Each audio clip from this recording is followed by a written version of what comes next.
Bueno, seguimos estudiando acá estos temas de fundamento bíblico que son muy importantes para el discipulado de cada uno de nosotros. La Biblia dice en Hebreos capítulo 6, verso 1 y verso 2, dejando a un lado los rudimentos de la doctrina de Cristo, avancemos a lo que está por delante. Y ahí habla de 6 doctrinas fundamentales que tienen que ver con la imposición de manos, el bautismo, de los muertos, del futuro, del reino. Y muchas veces los hermanos en la iglesia no tienen idea de los fundamentos bíblicos de nuestra fe.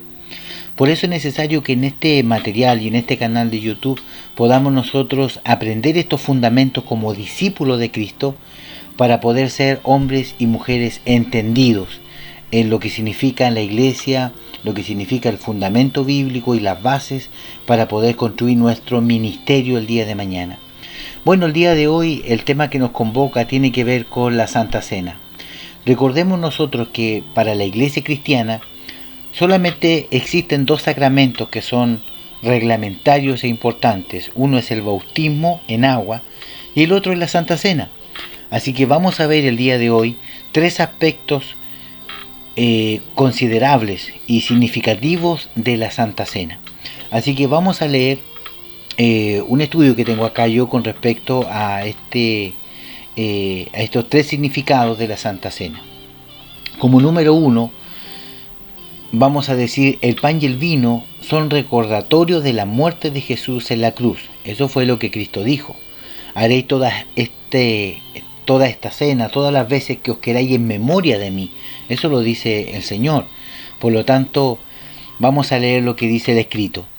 En la tarde, cuando fue traicionado, mientras Jesús estaba comiendo con sus discípulos, tomó un poco de pan y dijo, este es mi cuerpo dado para ustedes, hagan esto en memoria de mí. Lucas 22, 19. Ellos comieron un pedazo del pan. Cuando nosotros participamos de la cena del Señor, cada uno come un pedazo de pan en memoria de Jesús. Por lo tanto, los elementos que nosotros ocupamos para la Santa Cena o cierto este sacramento que hacemos tiene que ver con el pan y con el vino. Todo esto son símbolos. Esto no significa que el pan que usted se coma es la carne de Cristo, como lo hace la Iglesia Católica, y que el vino que usted toma que sea la sangre realmente del Señor. Para muchos, en el siglo I, estamos hablando del año 100, ¿cierto? Después de Cristo, en el siglo I, cuando oían hablar de la cena del Señor, decían estos son carnívoros porque comen carne y beben sangre, no entendiendo el significado espiritual y el simbolismo que esto representa. De la misma manera, después de haber cenado, tomó la copa diciendo, esta copa es el nuevo pacto en mi sangre, el cual es derramada por ustedes. Estamos en Lucas 20, 19 y 20. Cuando nosotros bebemos una cantidad pequeña de vino en la cena del Señor, recordamos la sangre de Jesús que se derrama por nosotros y que su sangre significa un nuevo comienzo. Esa es la sangre del nuevo pacto, un nuevo comienzo. Y eso es lo que nosotros debemos hacer, comenzar de nuevo, un nuevo convenio. Así que como el antiguo pacto se selló con la rociadura de sangre, el nuevo pacto se estableció por medio de la sangre de Jesús. Hebreos 9, del 18 al 28. Pablo dijo, porque cada vez que come este pan y bebe esta copa, proclaman la muerte del Señor hasta que Él venga. 1 Corintios 11, 26, donde aparece, cierto, la cena que se servían los discípulos del Señor y que Pablo va a ordenar en la iglesia de Corinto, porque recuerde que ellos hacían un asado y una tomatera de la cena del Señor, y Pablo va a esa iglesia de Corinto a poner orden. La cena del Señor es una mirada retrospectiva de la muerte de Jesucristo en la cruz. La cena del Señor es una mirada que nos lleva al pasado, que nos lleva al Éxodo, cuando el pueblo de Israel sale de la esclavitud. Vamos a verlo más adelante. Dice, la muerte de Jesús es una cosa buena o una cosa mala. Hay ciertamente algunos aspectos de mucha aflicción respecto a su muerte, pero la gran apreciación de este suceso es que su muerte es la mejor noticia posible. Para nosotros, cuando Dios nos ama, tanto fue este amor que Dios envió a su Hijo para que muriera por nosotros, para que nuestros pecados puedan ser perdonados y vivir para siempre con Él. La muerte de Jesús es un tremendo regalo para nosotros. Es precioso cuando recibimos un regalo de gran valor, un regalo que involucra un sacrificio personal. ¿Cómo debemos recibirlo? ¿Como lamento o pena? No. Eso no es lo que el dador quiere. Más bien debemos recibirlo con gratitud, como una expresión de gran amor. Si por ello derramamos lágrimas al recibir un regalo, debe ser lágrimas de alegría por lo que Cristo hizo por nosotros. Así que la cena del Señor, aunque es un recordatorio de la muerte, no es un funeral, como si Jesús todavía estuviera muerto. Es realmente lo contrario. Nosotros observamos esto bebiendo que la muerte de Jesús solo duró 3 días porque Él resucitó. Él no está muerto, Él está vivo. Adoramos y alabamos a un Dios vivo. Sabiendo que la muerte no nos sujetará para siempre, nos regocijamos que Jesús ha conquistado la muerte y ha librado a todos los que fueron esclavizados por miedo de la muerte. Hebreos 2, del 14 al 15. Podemos recordar la muerte de Jesús con el conocimiento feliz que Él ha triunfado por encima del pecado y la muerte. Jesús dijo que nuestro llanto se convertirá en alegría, Juan 16, 20. Venir a la mesa del Señor y participar en la comunión debe ser una celebración, no un funeral. Los israelitas del antiguo pacto miraban a los eventos de la Pascua como un momento definitivo en su historia. El tiempo cuando su identidad como nación empezó. Era cuando ellos escaparon de la muerte y la esclavitud a través de la mano poderosa de Dios y fueron librados para servir al Señor. En la iglesia cristiana miramos los eventos que rodean a la crucifixión y la resurrección de Jesús como el momento definitorio de nuestra historia. Es como escapamos de la muerte y la esclavitud del pecado y como nos libramos sirviendo al Señor. La cena del Señor es una conmemoración de ese momento que define nuestra historia. Recordemos nosotros que en el tiempo del Éxodo, cuando el pueblo es liberado después de la última plaga, ¿cierto?, de los primogénitos, cuando muere el hijo de Faraón y una matanza tremenda. Esa noche el Señor da instrucción a Moisés, a Moshe Rabenu, y le dice a Moshe de que unte, ¿cierto?, los dinteles de las puertas con hisopo, con sangre de un cordero que se había sacrificado, un cordero por familia, el cual ese cordero representa a Cristo. Recordemos que el Antiguo Testamento, la Tanaj, es sombra y figura de lo que había de venir. Y vemos nosotros cómo Moisés, Moshe Rabenu, toma, ¿cierto?, los dinteles de las puertas de los hebreos y lo unta con esta sangre que representa al Cordero, que es la sangre de Cristo, tipificada en el Antiguo Testamento, que los libró de la muerte de los primogénitos. Y esa misma noche, al cenar esa cena, tenían que comer pan sin levadura y tenían que comer hierbas amargas. El pan sin levadura es pan sin pecado. La levadura representa el pecado de la Escritura. Por lo tanto, el cordero que esa noche se sacrificaba era un cordero perfecto. Un cordero como Cristo es santo y perfecto. La sangre de ese cordero los libró de la muerte, así como Cristo nos libra con su sangre. Las hierbas amargas representan la aflicción del pueblo de Israel, de la esclavitud de esos años que vivieron esclavos. Recordemos que el pueblo hebreo, porque todavía no se llamaba el pueblo de Israel, el pueblo hebreo llegó a Egipto por una invitación de José, sus hermanos, ¿cierto? Uno de los patriarcas invitó, ¿cierto?, a su papá y a todos sus hermanos a vivir en Egipto en una hambruna tremenda que había, y ahí hicieron su fortuna y ahí crecieron y se multiplicaron. Cuando muere José, el faraón que toma el puesto y el cargo no conocía, ¿cierto?, a la familia de José y ve que los hebreos son muchos y más fuertes que los egipcios, y antes que sean conquistados por ellos los esclaviza y los hace trabajar. Por lo tanto, lo que comenzó como una invitación se transformó en esclavitud. Así que vemos nosotros cómo la Pascua judía representa la cena del Señor. Cristo es nuestro pan sin levadura. Jesús dijo: yo soy el verdadero pan del cielo, en el libro de Juan.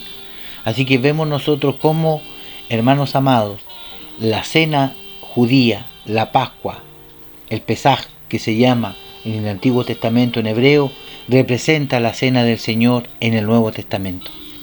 Vemos nosotros acá como en la cena del Señor, como punto número 2, tipifica y figura nuestra relación presente con Cristo.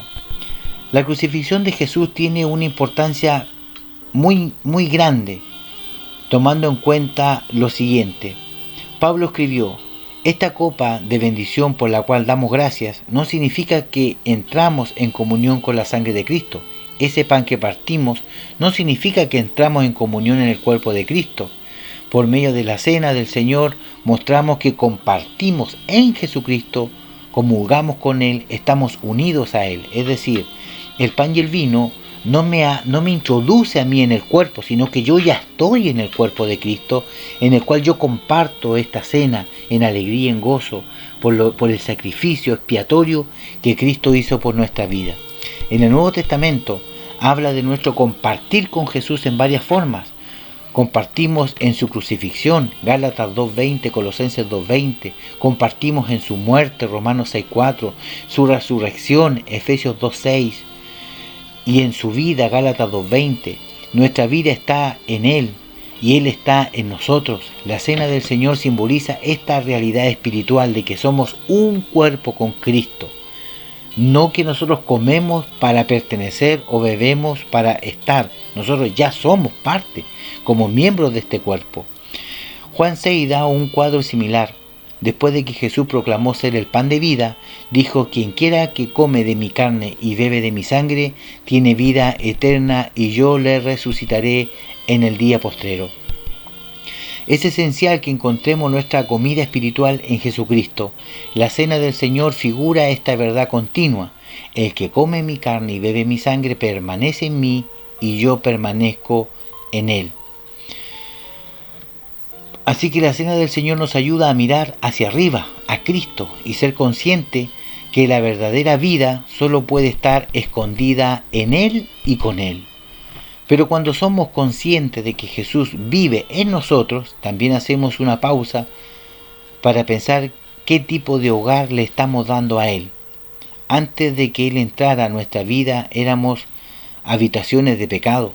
Y Jesús lo sabía. Antes de tocar a nuestra puerta de nuestra vida, Él quiere entrar para hacer una limpieza.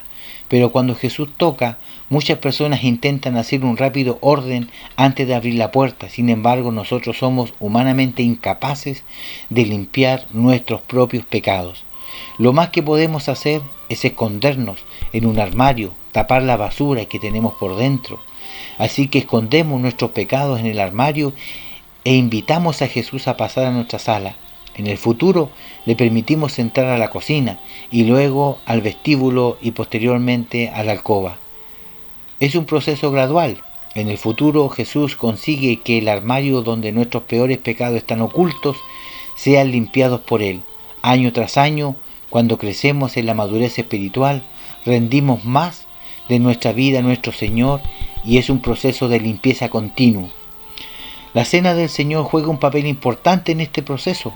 Pablo escribió: así que cada uno debe examinarse a sí mismo antes de comer el pan y beber la copa. 1 Corintios 11:28. Cada vez que participamos debemos examinarnos conscientes del gran sacrificio que involucra esta ceremonia. Y esto es importante porque cuando leemos 1 Corintios 11 y vemos la institución de la cena del Señor, Pablo recomienda que se analice cada uno a sí mismo si hemos pecado, si tenemos nudos, si tenemos falta, que nos reconciliemos con Dios, después con los hermanos y poder tomar esta cena limpiamente. Cuando nos examinamos encontramos a menudo que tenemos pecados ocultos. Esto es normal. No hay ninguna razón para evitar en participar de la cena del Señor cuando el pecado es confesado. Simplemente es un recordatorio en el que necesitamos a Jesús en nuestra vida. Solo Él puede librarnos de nuestros pecados. Pablo criticó a los cristianos de Corinto por su manera de observar la cena del Señor. Los miembros adinerados venían primero y comían una gran cena e incluso se emborrachaban. Los miembros pobres venían en último lugar. Aún hambrientos, el adinerado no estaba compartiendo con el pobre. en el verso 20 y 22. Ellos realmente no estaban compartiendo la vida de Cristo, porque no estaban haciendo lo que Él haría. No eran comprensivos de lo que quiere decir el ser miembro del cuerpo de Cristo y que los miembros se ayuden mutuamente. Al examinarnos necesitamos echar una mirada alrededor para ver si estamos tratándonos de la misma manera que Jesús ordenó. Si usted está unido con Cristo y yo me uno a Cristo, entonces nosotros realmente somos unidos entre sí también. Así que la cena del Señor es una figura de nuestra participación en Cristo para unidad y amor de los hermanos. Pablo escribió en 1 Corintios 10:17: hay un solo pan, del cual todos participamos. Por eso, aunque somos muchos, formamos un solo cuerpo, participando juntos en la cena del Señor. No imaginamos el hecho de que nosotros somos un cuerpo en Cristo, uno entre sí, con responsabilidades entre sí y todos individuales. La costumbre del lavado de pies también figura nuestra relación unos con otros, aquellos que son grandes en el reino de Dios, aquellos quienes realmente están viviendo la vida del reino de Él, están sirviendo los unos a los otros. Jesús mostró esto en sus discípulos, lavándole sus pies, Juan 13 del 1 al 15. Nosotros no mostramos lavado los pies de una persona y permitiendo que nos laven los pies. La vida cristiana involucra servir y ser servido. Esto debe ser así a lo largo de nuestra vida, no solo como simbolismo. El simbolismo de este ritual puede mostrar también con una verdadera actitud de servicio, de preocupación por el bienestar de la otra persona. Y ante esto quiero yo dar mi comentario personal. Una vez nosotros hicimos Santa Cena en la iglesia y quisimos hacerlo con lavado de pies, y muchos hermanos no quisieron tomar la cena del Señor para no poder mostrar sus pies, porque algunos no se habían cortado las uñas, otros no tenían unos pies muy bonitos, otros tenían callo, es decir, hubieron muchas dificultades para que los hermanos pudieran cenar porque había lavado de pies. Otros por el olor también, ¿por qué no decirlo? Entonces empezamos a hacer la cena así, lavado de pie, y todos cenaban y todos compartían. Entonces vemos nosotros que si Jesús hubiese estado ahí presente, imagínese usted los pies de Pedro, de Juan, de todos los apóstoles que estaban ahí, que usaban chalas y andaban con sus pies polvorientos, agrietados, partidos. Pero muchas veces la iglesia se ha acomodado y muchas veces perdemos el sentido original de el servir y no ser solamente servido. Como punto número 3, la cena del Señor también nos recuerda el futuro y el retorno de Jesús. El pan y el vino son prototipos de lo que será la más grande celebración de victoria en toda la historia del cristianismo. 3 escritores del Evangelio nos señalan que Jesús dijo: les digo que no beberé de este fruto de la vid desde ahora en adelante hasta el día en que beba con ustedes el vino nuevo en el reino de mi Padre. Mateo 26, 29, Lucas 22, 18, Marcos 14, 25. Siempre que participemos, recordamos la promesa de Jesús. Habrá un gran banquete mesiánico, un banquete de boda, de celebración. El pan y el vino son prototipos de lo que será más grande celebración de victoria de toda la historia humana. Pablo escribió que siempre que se coma este pan y se beba esta copa, se proclama la muerte del Señor Jesucristo hasta que Él venga. Nosotros siempre miramos hacia adelante, así como hacia atrás, hacia arriba, hacia el centro y hacia alrededor. La cena del Señor es rica en significado. Por eso ha sido una parte prominente de la tradición cristiana a lo largo de los siglos. A veces se convierte en un ritual inanimado, lleno más de hábito que de significado. Cuando se convierte en un simple ritual, pierde significado. Algunas personas exageran detenidamente en el ritual. Completamente se pierde el sentido de la Santa Cena. La mejor respuesta es restaurar el significado.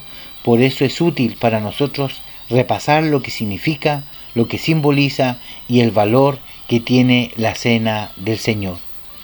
Así que vemos cómo la cena de Cristo tiene estos 3 significados: lo que vivimos, lo que hacemos y lo futuro que viene para nuestra vida. Recuerde que nosotros somos el templo, nosotros somos la iglesia. Por lo tanto, ese pan que es Cristo, nosotros debemos comerlo. Y esa sangre preciosa que habla mejor que la sangre rociada de Abel, debemos beberla en memoria de él. Yo no sé por qué usted no toma Santa Cena, pero muchos hermanos no cenan, muchos hermanos no hacen nada, cuando la cena del Señor es lo más maravilloso, lo que te acerca a la comunión y a la búsqueda del Señor. Así que espero que esta pequeña cápsula te sirva como discipulado y puedas cada día ir madurando y creciendo y no hacerle el quito a la Santa Cena. Si usted tiene algún pecado, alguna falla, algún rencor, alguna rencilla, arrepiéntase, pida perdón y camine libremente en la casa del Señor, cene, comparta con sus hermanos, sirva y no se esconda. Cuando digan Santa Cena, usted dice, no, yo no. Ese no, vénsalo con un amén y con un sí. Arrodíllese, pídale perdón al Señor, porque todo eso es bendición para el pueblo de Dios. Espero que este material te sirva. Nos vemos a la próxima. Que Dios te bendiga. Shalom.